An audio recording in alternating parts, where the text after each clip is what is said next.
High everyone, welcome back to my channel. আশা করছি তোমরা সবাই খুব ভালো আছো আর আমিও খুব ভালো আছি। আর নিয়ে চলে এসেছি একটা নিউ ব্লগ। এখন বাজছে 5টা আর এখন থেকে আমি আমার ভিডিওটা স্টার্ট করছি।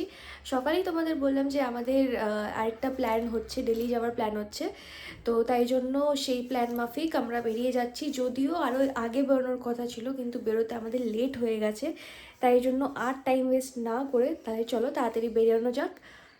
আর আমরা কোথায় কোথায় যাচ্ছি সেগুলো সব তোমাদের সাথে শেয়ার করব, তাই ভ্লগটা স্কিপ না করে দেখতে থাকো। আই হোপ তোমাদের খুব ভালো লাগবে ভ্লগটা দেখতে। আমার চ্যানেলটা যদি ভালো লেগে থাকে তাহলে লাইক, শেয়ার অ্যান্ড সাবস্ক্রাইব করে দিও। বলছো তুমি বরফি লাগছে তো, কি বরফি? কাজু বরফি। তো আমাদের ফার্স্ট ডেস্টিনেশন হচ্ছে লাল কেল্লা, যেটা আমি ভেবেছিলাম বন্ধ থাকবে। এরও মনে হয়েছিল নাকি বন্ধ থাকবে, তারপর আমরা দেখলাম যে না, খোলাই আছে। আর এখানে মেলাও বসেছে। আর সমস্ত কিছু তো দেখানো যাবে না, তো শর্টসে চেষ্টা করবো সব কিছু একটু একটু আপনাদের সাথে শেয়ার করার। তো চলুন দেখতে থাকুন। আমরা চলে এসেছিলাম আমাদের ডেস্টিনেশন লালকেল্লাতে। এখানে দেখতেই পাচ্ছ অনেক বড় এরিয়া জুড়ে এখানে প্রোগ্রামটা বসেছে। আর এই প্রোগ্রামটা 26শে জানুয়ারি থেকে 31শে জানুয়ারি পর্যন্ত চলবে। এখানে ছিল বিভিন্ন রকমের এক্সিবিশন এবং তার সাথে ছিল সব রকমের স্টেটের হেরিটেজ, যেগুলো অলরেডি তোমরা আমার শর্টসে দেখে নিয়েছো।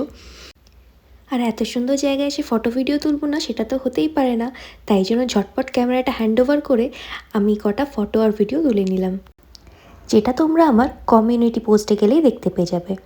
আর দেখো কি সুন্দর এখানে ছোট ছোট টেন্টের মধ্যে সুন্দর সুন্দর সাজিয়েছে। আর তারপরেই হাঁটতে হাঁটতে শুনতে পেলাম কোথাও একটা গান বাজছে, তাই চলে গেলাম খুঁজে খুঁজে জায়গাটায়। আর এখানে দেখো, এখানে প্রত্যেক দিনই এরকম এক একজন করে আর্টিস্ট আসবেন 31 তারিখ অবধি।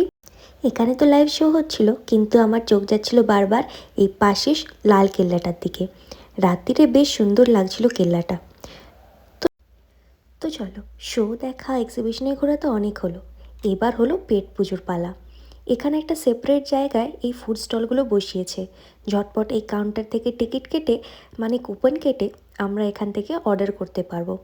এখানে ছিল বিভিন্ন রকমের স্টেটের বিভিন্ন রকমের জনপ্রিয় সব খাবার দাবার। সব কিছু তো ঘুরে দেখা পসিবল ছিল না, কেন কি অনেক লেট হয়ে গেল।